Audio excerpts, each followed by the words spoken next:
got so much motherfucking design on right now. Break it down, bring it back, make it clap. I got 3 old thoughts, new guap, where that thing. Bitches on my line, and you know that.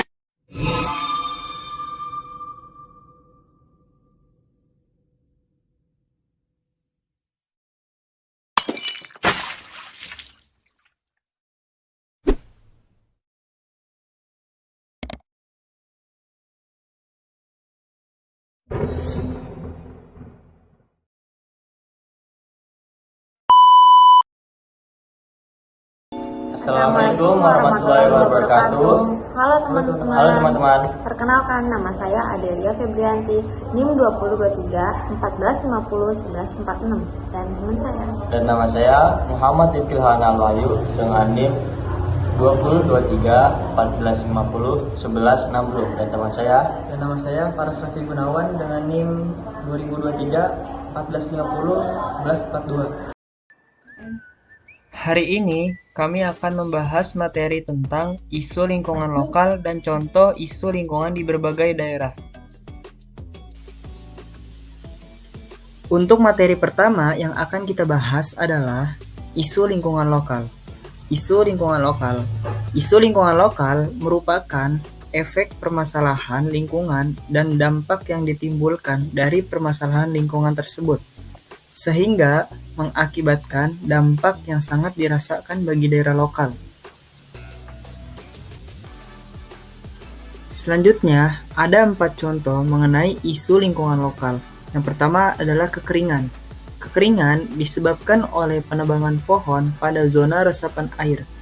Yang kedua, banjir. Banjir disebabkan oleh pembuangan sampah pada saluran air. Yang ketiga, ada intrusi air laut. Intrusi air laut disebabkan oleh eksploitasi air tanah secara berlebihan. Yang keempat adalah abrasi pantai. Abrasi pantai disebabkan oleh perubahan ekosistem bakau menjadi ekosistem tambak. Baik, setelah mengenal isu lingkungan lokal, maka kita akan membahas tentang contoh isu lingkungan lokal di berbagai daerah, yaitu 1. Pencemaran. Pencemaran meliputi pencemaran udara dan pencemaran tanah. Kedua, banjir. 3. Limbah rumah tangga. Keempat, limbah pertambangan. Dan yang terakhir, 5. Limbah pertanian. 1. Pencemaran udara merupakan salah satu kerusakan lingkungan berupa penurunan kualitas udara karena masuknya unsur-unsur berbahaya ke dalam udara atau atmosfer bumi. Misalkan contohnya pencemaran udara meliputi emisi kendaraan bermotor, asap pabrik, debu dari konstruksi atau pertanian, serta polusi dari pembakaran sampah. 2. Pencemaran tanah adalah keadaan di mana bahan kimia buatan manusia masuk dan mengubah lingkungan tanah alami. Penanggulangan pencemaran tanah dapat dilakukan melalui beberapa langkah. Yang pertama, pemantauan dan pemetaan. Yang kedua, remediasi tanah. Yang ketiga, pengelolaan limbah. Yang keempat, penghijauan. Yang kelima, regulasi dan pengawasan. Dan yang terakhir, pendidikan dan kesadaran masyarakat. Kombinasi dari berbagai langkah ini dapat membantu mengurangi dan mencegah pencemaran tanah serta memperbaiki kondisi lingkungan yang tercemar. 3. Karena banjir dampaknya yang langsung dirasakan oleh masyarakat dan lingkungan di wilayah tertentu, banjir menjadi isu lingkungan lokal yang perlu diperhatikan dan ditangani oleh pemerintah setempat dan komunitas lokal. Banjir sering terjadi di daerah dengan curah hujan yang tinggi, dataran rendah, atau sungai yang mudah meluap. Faktor lainnya termasuk sistem drainase yang buruk atau tersumbat, penebangan hutan yang berlebihan, dan perubahan iklim yang meningkatkan intensitas hujan. Oleh karena itu, penanggulangan banjir harus menyeluruh dan melibatkan berbagai aspek. Yang keempat, limbah rumah tangga. Limbah rumah tangga yang disebut juga dengan limbah domestik ini berasal dari kegiatan rumah tangga seperti memasak dan mencuci. Limbah rumah tangga tersebut akan terserap dan mencemari tanah Adapun cara mengurangi pencemaran limbah rumah tangga yaitu menggunakan bahan-bahan yang ramah lingkungan. Tidak membuang sampah di sungai atau sumber air lainnya. Menggunakan deterjen yang ramah lingkungan. Rutin melakukan upaya pembersihan sumber air. Menanam pohon setiap lahan yang tersedia. Yang kelima, kegiatan pertambangan. Kegiatan pertambangan dapat menjadi penyebab udara tercemar karena menghasilkan banjir lumpur atau limbah logam. Tanah yang tercemar oleh limbah pertambangan akan membuat tanaman yang hidup di sekitarnya mati. Agar setelah penambangan alam tidak rusak, yaitu diadakannya reklamasi tambang. Apa itu reklamasi tambang? Yaitu proses pemulihan dan rehabilitasi lahan bekas pertambangan agar dapat digunakan kembali atau dikembalikan pada kondisi alaminya setelah kegiatan penambangan selesai atau dihentikan. Dan yang keenam, limbah pertanian.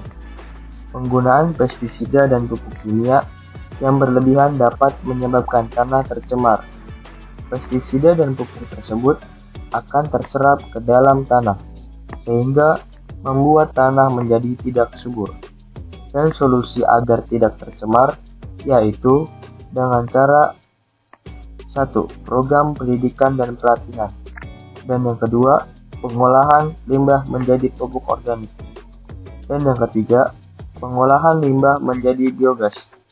Yang terakhir, penggunaan teknologi ramah lingkungan.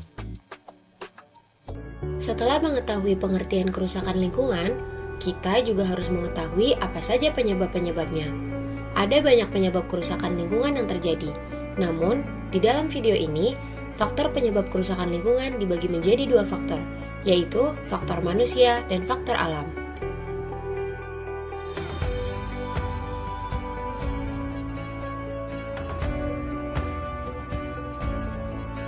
Yang pertama, faktor manusia. Penyebab kerusakan lingkungan hidup yang pertama terjadi karena perilaku manusia yang tidak bertanggung jawab. Sifat ego berlebihan yang memandang lingkungan sebagai sumber daya alam yang harus dieksploitasi secara berlebihan. Ditambah dengan sifat tidak peduli pada lingkungan dapat menimbulkan dampak negatif terhadap lingkungan hidup. Yang kedua, faktor alam.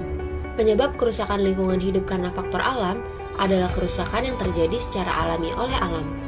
Contoh dari faktor alam adalah curah hujan. Sedangkan faktor manusia bisa menyebabkan banjir karena ulah manusia yaitu membuang sampah sembarangan, penebangan liar, pertambangan, dan lain-lain. Beberapa peristiwa alam yang dapat mempengaruhi kerusakan lingkungan antara lain letusan gunung berapi, gempa bumi, tanah longsor, banjir, badai, angin topan, kemarau panjang atau kekeringan, dan tsunami. Bencana-bencana alam yang menyebabkan kerusakan lingkungan, beberapa di antaranya murni karena proses alam, sehingga terjadinya mutlak dipengaruhi oleh faktor alam tanpa campur tangan manusia. Namun, pada beberapa peristiwa alam, seringkali secara tidak langsung terkait juga dengan aktivitas yang dilakukan oleh manusia. Sebagai contoh, bencana banjir dan tanah longsor yang kerap kali menjadi imbas dari aktivitas manusia yang tidak ramah lingkungan. Pun pada bencana alam, kekeringan yang bisa dipicu oleh aktivitas manusia yang menyebabkan kurangnya air yang terserap sebagai cadangan air di dalam tanah.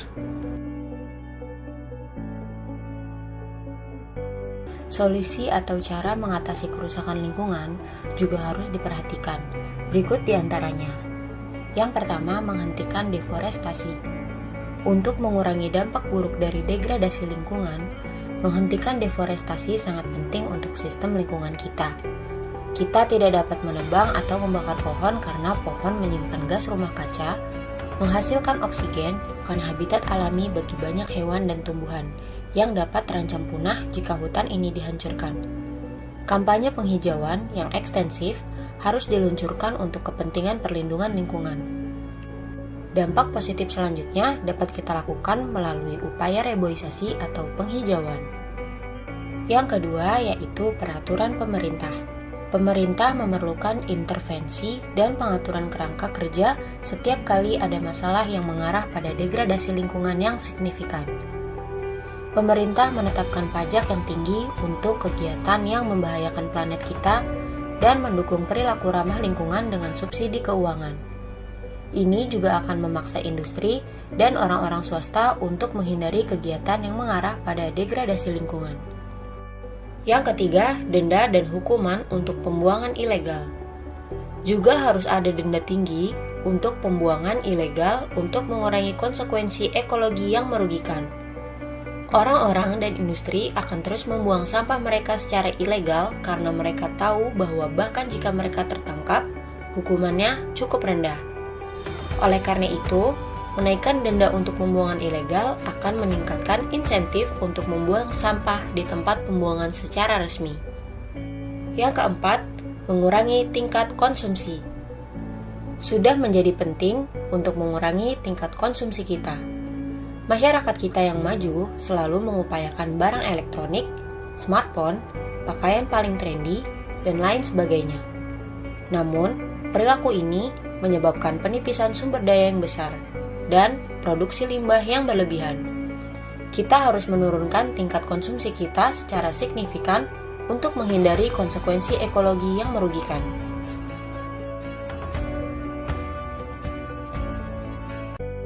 Yang kelima, gunakan kembali dan kurangi timbunan sampah. Kita dapat mengurangi produksi limbah dengan menggunakan barang dan makanan kita secara lebih efisien. Jika ingin menyingkirkan hal-hal lama tetapi masih berfungsi, kita dapat berkreasi untuk memberikan tampilan baru atau menggunakannya dengan cara lain. Dengan demikian, hal-hal materi kita akan digunakan lebih efektif. Jika tidak dapat digunakan lagi, pisahkan dan berikan untuk didaur ulang.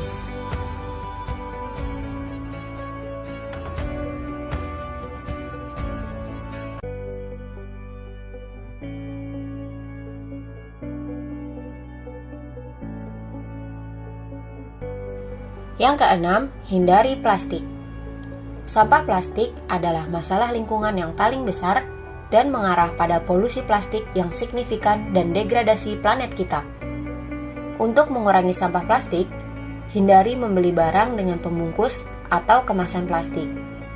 Hindari menggunakan kantong plastik sekali pakai, gelas plastik, piring plastik, wadah, peralatan makanan, dan lain-lain yang terbuat dari plastik.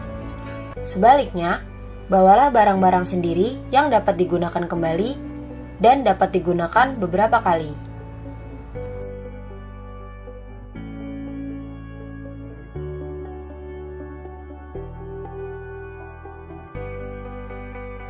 Yang ketujuh, pendidikan. Sangat penting bagi anak-anak untuk mengetahui tentang konsekuensi lingkungan yang merugikan. Melalui perilaku hidup kita sehari-hari, dan cara-cara kita dapat meningkatkan jejak ekologi kita. Pendidikan harus dimulai sejak dini di sekolah. Anak-anak biasanya lebih bersemangat untuk mempelajari hal-hal baru dan mengubah perilakunya dibanding dengan orang dewasa. Anak-anak lebih mungkin untuk bertindak dengan cara yang ramah lingkungan ketika mereka tumbuh dewasa, dan mereka mungkin juga meyakinkan orang tua mereka untuk berperilaku dengan cara yang lebih ramah lingkungan.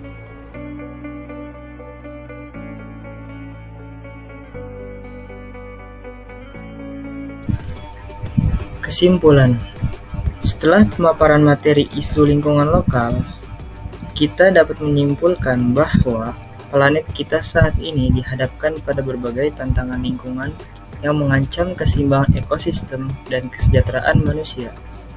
Isu lingkungan ini meliputi berbagai masalah seperti perubahan iklim, kehilangan keanekaragaman hayati, polusi udara, air dan tanah, deforestasi, serta masalah limbah.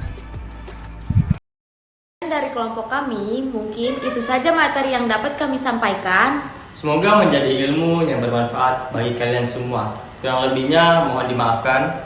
Jangan lupa like, komen, dan share ke teman-teman kalian semua. Kami dari kelompok 14. Terima kasih. Wassalamualaikum warahmatullahi wabarakatuh. See you.